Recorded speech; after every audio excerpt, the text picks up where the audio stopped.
Today, we are diving deep into a rivalry that's not just reshaping the Middle East, but could, honestly, reshape the entire world. This is Saudi Arabia's trump card. So let's just get right to it. When you think about the major conflicts in the Middle East, what's the first clash that pops into your head? For most of us, it's a very specific, very public showdown. You're probably thinking Israel versus Iran, right?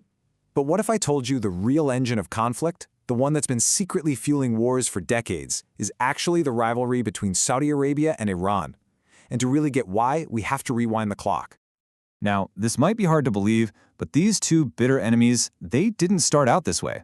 Nope, for a long time, they were actually allies. See, before 1979, the picture was completely different. They had a ton in common. Both were ruled by kings, both were friendly with the United States, and both were getting seriously rich from oil. Yeah, they were basically on the same team. And then came 1979, a year that set off a political earthquake that shook the entire region. First, in Iran, a massive revolution toppled their king. And then, in a vote, an incredible 98% of Iranians chose to create an Islamic republic.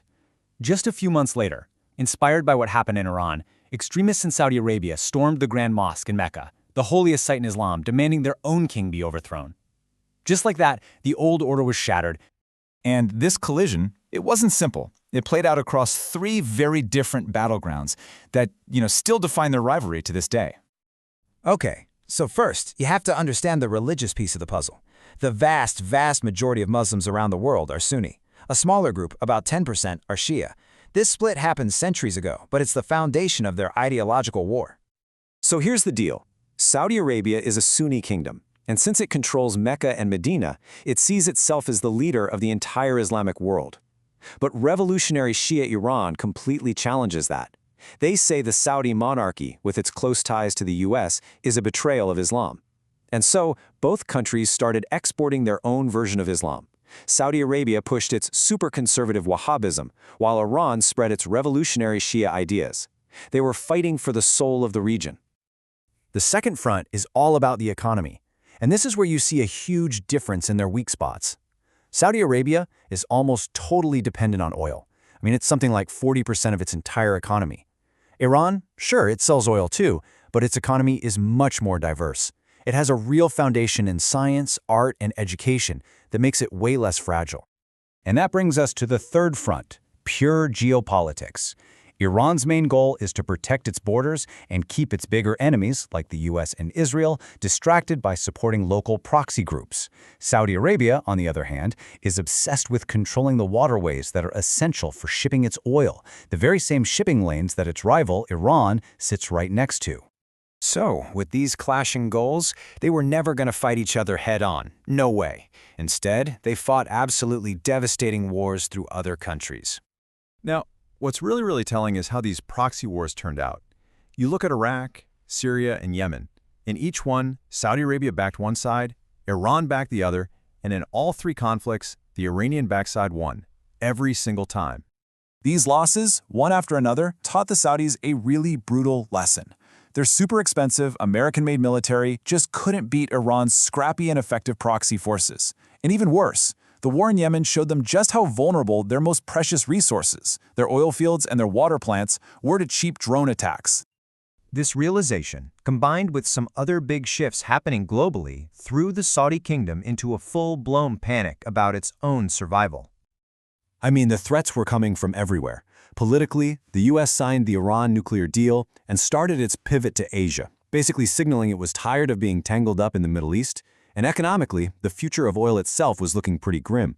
With all this pressure building, the Saudi leadership really felt like their entire kingdom was on the line. And in that moment of pure desperation, a new leader in America showed up and presented what looked like a golden opportunity. Saudi Arabia decided it was time to play its trump card. The new Saudi Crown Prince, Mohammed bin Salman, you probably know him as MBS, he saw a huge opening with the new American president. He worked fast to build a really close, personal relationship with President Trump and his son-in-law, Jared Kushner. The hope was that he could finally get the US to solve his Iran problem for him. And apparently, MBS was so confident about his influence that he was allegedly heard boasting to a friend, "Jared Kushner, he's in my pocket." He really believed he could now steer American foreign policy any way he wanted. And that influence seems to have been put to the ultimate test in early 2020. The Pentagon gave Trump 3 options to deal with Iranian aggression: do nothing, a moderate response that the military recommended, and a third, extreme option that past presidents had always avoided because they feared it could start World War III, assassinating Qasem Soleimani. Trump chose the extreme option. And then, a little while after Trump and Kushner left the White House, the Saudi government made a rather significant investment in Kushner's brand new private equity fund. How significant? $2 billion. All of this brings us right to the present day, where this decades-long rivalry, mixed with some very personal politics, has created an incredibly dangerous situation. So we're left with this final, really unsettling question. We've seen how a regional Cold War has been getting hotter and hotter for 40 years, and we've seen how a desperate kingdom might have found an ally in Washington willing to risk it all. The question now is, could this toxic mix of ambition, fear, and personal relationships be the thing that finally drags the world into its next major war?